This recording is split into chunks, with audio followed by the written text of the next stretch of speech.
My point was that we created it and Yes, started creating it. we have created it, but I'm rebutting the statements that have come out of our administration saying, they've always been like that.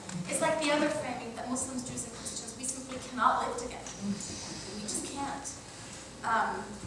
The issue about economic benefit, I'm just going to raise one point, which is, now it turns out, and Secretary of State John Kerry has said this, we don't need to worry about the financial cost of this bombing campaign because our friendly Arabs will cover it.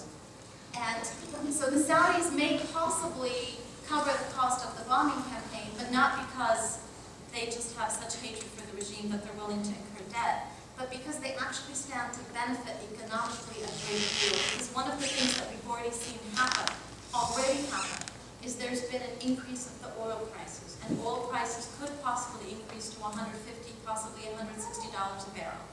And the primary victors financially of such an increase are the people that sell oil.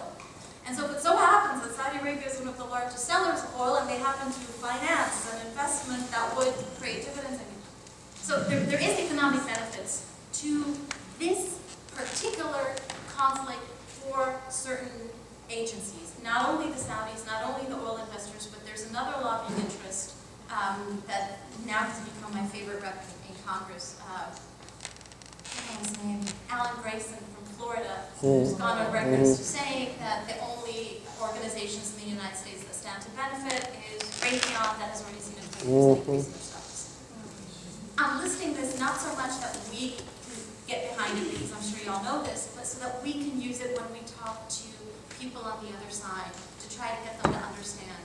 We know who stands to lose and who stands to gain aren't really our friends and comrades and our colleagues and our neighbors. Not even military families. So using these as angles to talk. Now I'm just going to leave the different questions to Hassan. Answered a lot of these questions. I will just talk a little bit about some of the points you made, and then I'll address some things. I don't think this is actually an economic. I think, as we all know, in the case of Libya, for instance, the entire world mobilized, and actually action was taken, including Russia, which now is championing Syria, but actually they felt that they were duped, but they actually engaged in this NATO war against Libya, and that was primarily because there is an economic dimension. In the case of Syria, and when I say economic dimension, I mean a substantial economic dimension. In the case of Syria, of course, there is an economic dimension. If I have an accident with my car, there's an economic dimension, but it's really insignificant in relation to everything else that's happening in the region. What's at stake in the case of the Syrian civil war or the uprising, call it what you will, is a very political geostrategic dimension, and it has a lot to do with what Syria symbolizes, what Syria has enabled, and who are Syria's allies. Syria symbolizes in the region the only remaining, if you will, axis of resistance against various forms of encroachment. People call it imperialism, people call it colonialism of sorts. In all cases, it's the last bastion of resistance, whether or not the regime itself has done much itself, or whether or not the regime itself has subscribed to these principles of social justice, even in the economic realm, which it did not internally as a function of its neoliberal policies that impoverished the entire country of Syria for the sake of a few hundred people that can have $5 million birthdays. So this is one issue. The other reason is Syria's allies. So there is a question here of a camp of Syria, made up of Syria, Hezbollah, and Iran, that continues to not toe the line. Remember, when Iraq fell, and then when Sudan basically was in shambles, it was only Libya and Syria that continued to oppose some form of Western domination and hegemony. Gaddafi, a few years back, under George Bush, basically paid off the British, and he became a good man after having exploded or bombed that plane allegedly, or in reality. The point is that he paid it off, and he was off the hook, and he destroyed his 2 chemistry sets in his basement, and he was considered to be a model for eliminating their weapons of mass destruction. And he became, according to Bush, the model. The only remaining Arab country that did not toe the line was Syria. Its enablement of resistance vis-a-vis Israel and other its enablement of resistance vis-a-vis Israel through Hezbollah and to an extent Hamas is why Syria is at the crux of this resistance axis. It's not that Syria has actually done anything to Israel in the past 20 years. In fact, the safest place in history is the border between Syria and Israel, because the Syrian regime is so cowardly that it would not actually dare do anything. And one can say rational, because it would be destroyed like that. But they talk the talk, you know, they don't reduce the talk. They talk the talk, but they don't walk the walk, except in enabling other parties. But this is not a small feat. The enablement has actually produced the only credible and threatening and seriously effective resistance to the state of Israel in the past 60 years, which is the enablement of Hezbollah. Without Syria, the Hezbollah resistance in 2006 would have actually, been impossible. So it's important to recognize Syria's role as enabler of resistance, but not necessarily the regime's heroic role of resistance, because the latter does not really exist. And then, of course, the connection with Iran. The idea of depleting, in my view, one of the reasons why the United States does not want to level a disruptive blow is because to the Syrian regime is because it has an interest in letting this civil war continue, so as the resources and power and military capacity of Syria, not the Syrian regime only, but of Syria as a whole, to be depleted such that it will not be able to pose a threat in the future, nor will it be able to be an enabler for any group that arises outside or inside Syria. So this is also a very important point, and by destroying the capacity of Syria, not only do you destroy the capacity of resistance in that particular sub-region, but you also weaken Iran and pave the way for a much easier war with Iran, or a strike against Iran in which it will be bereft of allies. So this is what's at stake. The economic dimension exists, but it's much less significant. I agree with you about the Sunni-Shia issue, but I don't completely agree that it's just a fabrication. There are tensions. There's tension between me and my mother. We belong to the same thing, wherever that is. There's tension that has been exploited and manipulated by political leaders and policies. Saddam Hussein took the Shi'i-Sunni existence in Iraq and turned it from just a semi-normal situation to an abnormal situation by privileging Sunnis against Shia and by repressing the Shi'is and giving the other side all the positions and so on and so forth. That political policy is unfortunately what the United States continued to pursue after 2003, which is why things didn't get better, and there are reasons for that. I was in Iraq in 2003, and I witnessed with my own eyes the attempt of the provisional coalition under Mr. Bremer use the same exact methods of Saddam Hussein as they tried to rebuild the Iraqi government. Methods of sectarianism, because they were efficient and they could mobilize people quicker, and they would play on the animosity that already existed and exacerbated instead of alleviating. So I agree with that, and that's great. Thank you for your question. I don't know if Rania, I think you were a bit unfair to Rania, because I don't think any of us is defending, the United States. I actually have been along with Rania for many, many years, saying things that actually any other country or most other countries would take us because put us in jail. Actually, I did go to jail. Where's Rami? Is Rami here? Oh, Rami and I went to jail in 2006 for civil disobedience in war. So just one night is not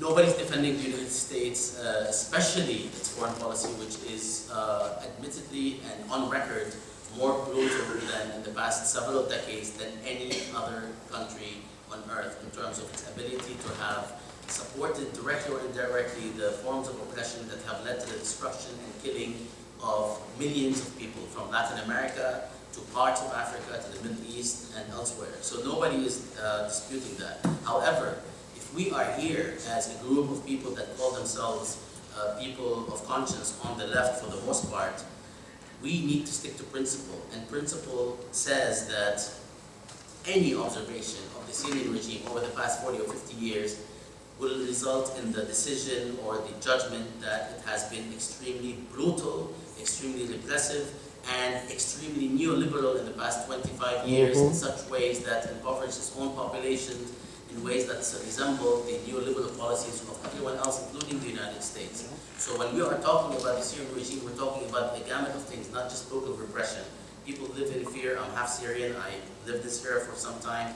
People live in fear on an everyday basis. So there is something about the regime that is actually brutal, and there is something about the regime that is actually extremely capitalist and unjust socially, which created rifts between haves and have-nots, created special privileges for groups, not sectarian groups, but for classes over and above others. So for that reason, the regime is actually, it's fair to call it all these things, but not to absolve. This doesn't mean that we should absolve any other country, and certainly not the United States.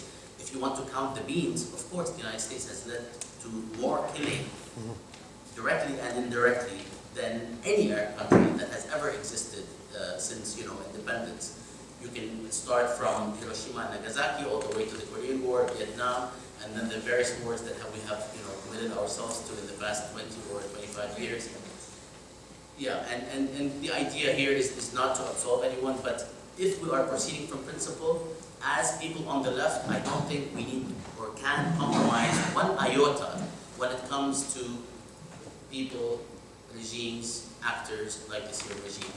In this case, we appear like we're defending the regime. We're not. We're defending Syria against Israel. If that puts us with the regime momentarily, then that's that. But I'm personally not defending the regime, and I'm personally not willing to ever defend the regime as such because of my knowledge of what has happened in the past 30 years, which is something that I've been studying for 18 years. So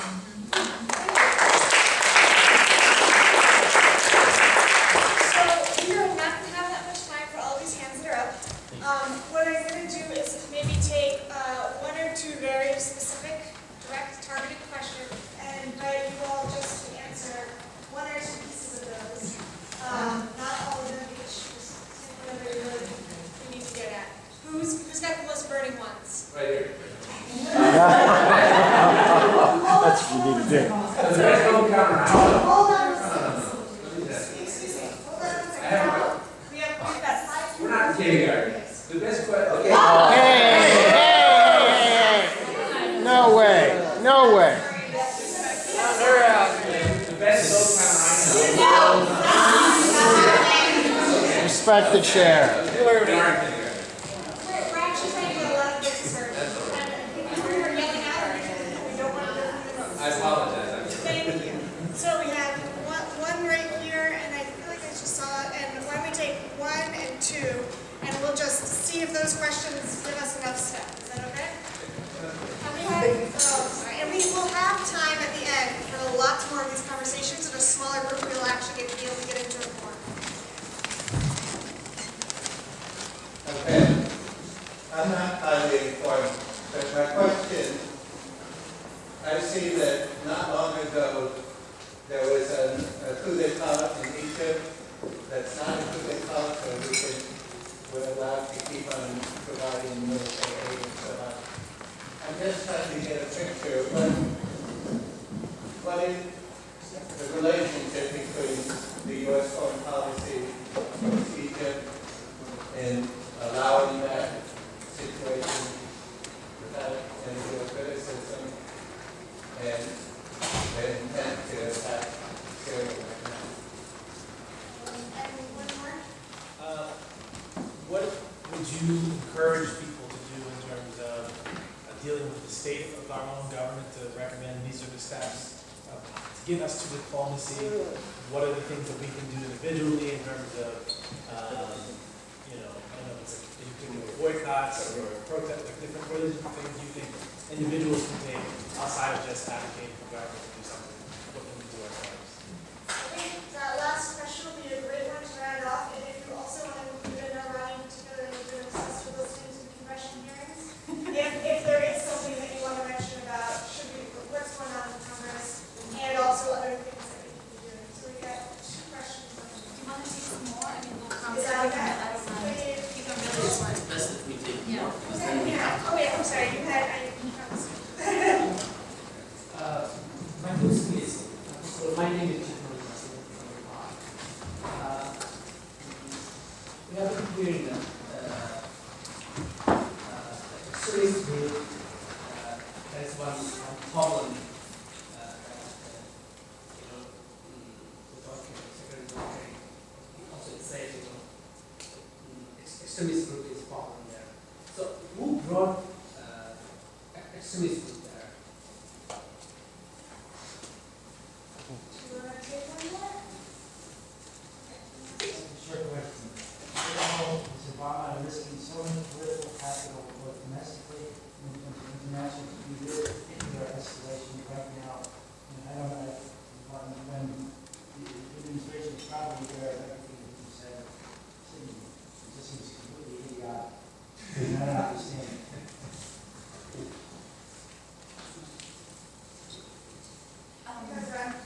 You don't mean as opposed to all the other. You have about 10 more minutes. Still, I would like that. Well, we have 10 minutes, but do you want to take more questions? Yeah, I think so.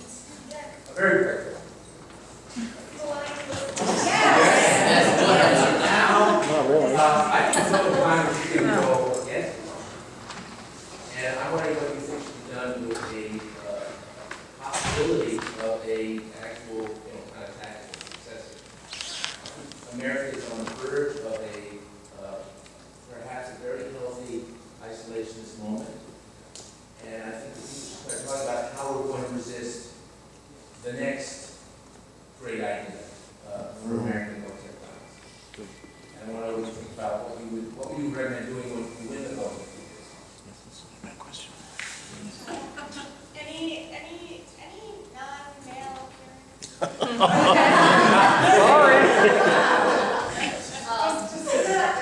Copy on that, let's say Congress does defeat this bill, how we push for those talks to bring about a political solution.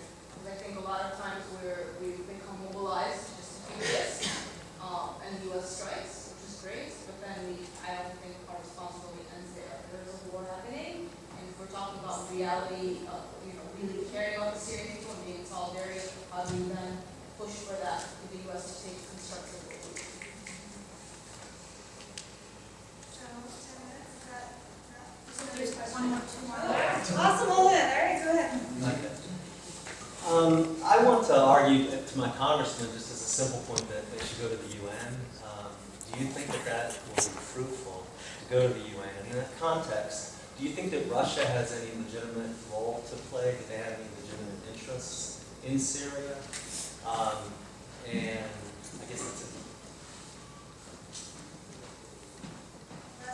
Yeah, I'm going to drastically shorten my question. But, I mean, to what extent, I got kind of 2 things rolling around in my head in ways that I try to explain this to people and argue with people. I mean, to what extent do you think this intervention, this bombing, which will probably happen, has to do with controlling what will happen, what the new regime, and trying to, form some kind of pro-US, pro-Israel, neoliberal power that could take over in Syria? And to what extent do you also think maybe just crudely it has to do with the U.S., being the world's policeman and, we said no chemical weapons and you went against us, so we have to bomb you, even though, the results of it, even from, I think, a State Department, Defense Department standpoint, don't seem to bode well for Syria or the United States, but yet they feel like they have to do it.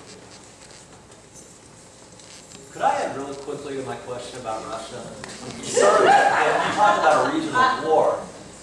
Could Russia possibly take military action? Or, it's a concern that we could have World War III. It seems unlikely, but it's a concern. It's fun. there's one more.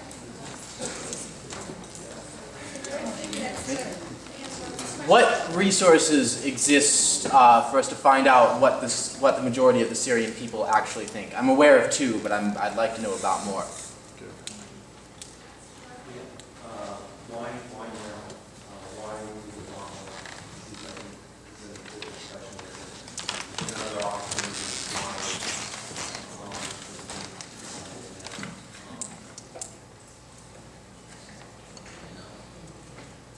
Okay, it's really good that I speak English very fast, so I hope none of us are second English language.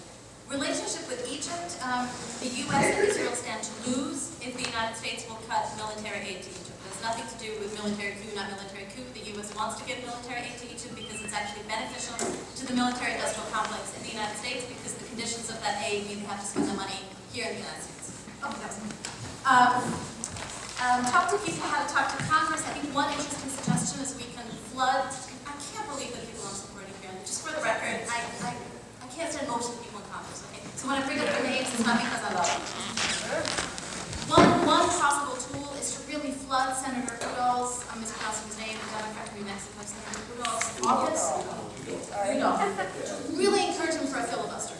There is a possibility for a filibuster. If he can filibuster, because he wasn't proposing a filibuster, then he changed his mind. If he gets flooded calls, possibly he can reconsider a filibuster, and I think a really, really interesting character. He's not filibustering because he knows he's going to win. Well, when I look at the vote count, I actually think that we're going to lose the Senate, and we may tie in the House. You know, just from my own state of North Carolina, it's cutting across partisan lines, and even a lot of Republicans might vote yes for the bombing. So that's one angle, one possibility of sending you all for a filibuster. Just real quick, there's several listeners from New Mexico that are doing pretty well and working Yes. around, so in case you want to do that after. Well, you know, one tactic, and I really encourage folks, I'm sorry for you all that are in DC and are represented. Those of you who do have representation in Congress, please look at it that every representative from your state is your representative.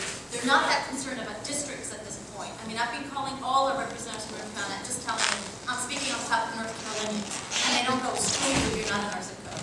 They actually listen and take note. So we can really take advantage of all your congressional representatives and talk to them based on the angles that they're concerned about, not the angles that we're concerned about. So check their websites. What they list as concern, we respond to. And on this issue, it's really hard to argue in support of this issue. It is really, really hard unless you're selling weapons or selling oil or somehow have an interest personally in geopolitics in the region. It's really hard to sell it. So we have a lot of tools on our hands. I just want to say that point.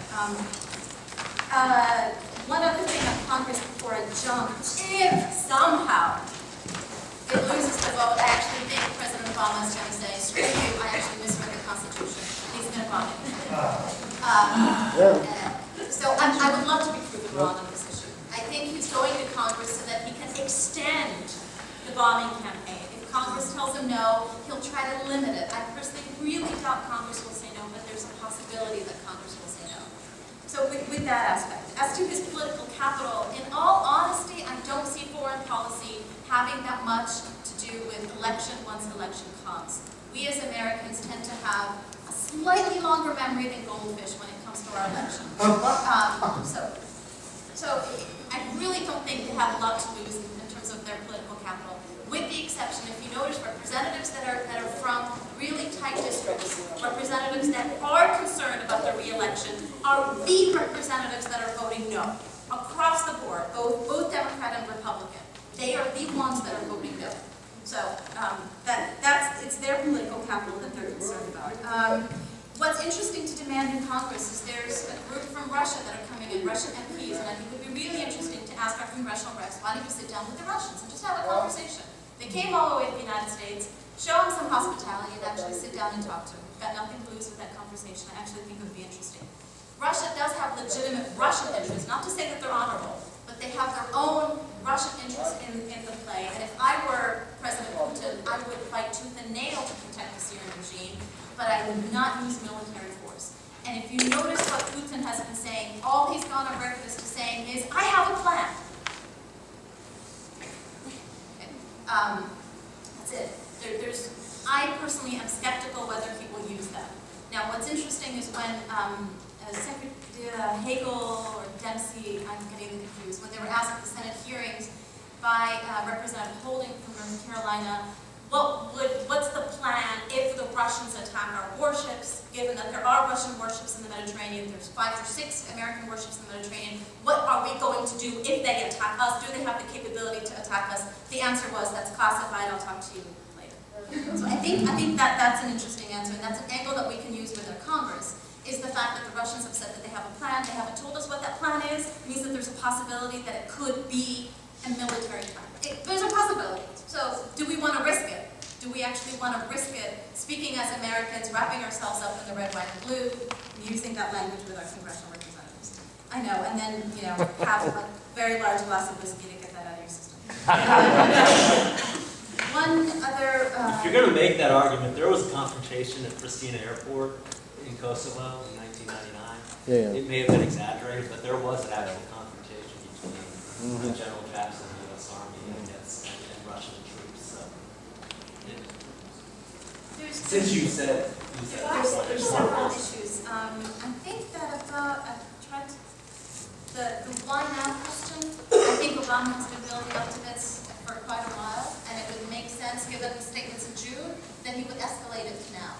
So those of us who have been following it, we've been expecting it. First he said that the regime is bad, then he said the rebels are good, then he said we've got to arm the rebels. No, we really got to arm the rebels, and now he's talking, well, we've got to bomb the others. And one very interesting point in the sense of somebody asked what the objective of the United States is. Are they planning to actually put in their own neoliberal, ass-kissing regime in Syria? And I really don't think they have the capabilities to do that because they've been being really chaotic and unorganized in supporting the very factions that could end up controlling Syria in a manner that is supportive to U.S. interests. Okay? These so-called moderate secular opposition armed elements that I personally don't think really are all that strong in Syria, the U.S. government has truly failed in really supporting them, which then leads to the consequence that maybe the objective is chaos, and maybe the objective is to do to Syria what was done in Yugoslavia, a partitioning, creating of emirate states. Maybe one thing that could result is a creation of these Takfiri groups that would then bolster the Israeli narrative of, oh my God, we're surrounded by kooky Muslims, please protect us. Don't quote me on the Muslims. So let's take 5 minutes and answer whatever, but it would be great also to talk a little bit about the alternatives. Right. Thank you. I will say something about the relationship between U.S. foreign policy towards Egypt and the Syria strike. There's actually, who asked the question? That's a great question. There's actually a simple formula. It's not too simple, but it's not too complex either. Whatever threatens the hegemony of the United States in the region will be sanctioned, generally. And whatever threatens its relationship with oil-rich countries and with Israel or the interests of these countries will be sanctioned. So these are the basics. Hence, the status quo, for the most part, has been actually important for the United States. The status quo in the region has been important, and stability is important. So the United States supported the Muslim Brotherhood when they won the elections in Egypt because they guaranteed that they will uphold the agreements with Israel and they will uphold the relationship with the United States. So they were supported, and actually they were excited, the United States was excited that finally the leadership will actually be stable because it has a huge following. With time, the following of the Muslim Brotherhood, as a result of their own actions, folly, and problematic policies, this base of support shrunk. The United States began to be concerned about this kind of situation, and at the same time, another movement was supporting a change led by or hijacked by the military, which has always been our ally.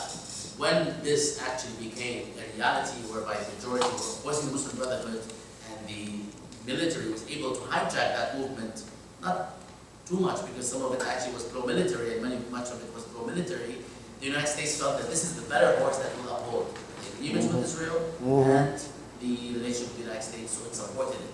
And that's very simple. The problem is what you suggested, question of legality in terms of supporting the country militarily if it's a function of the coup and so on and so forth. But at heart,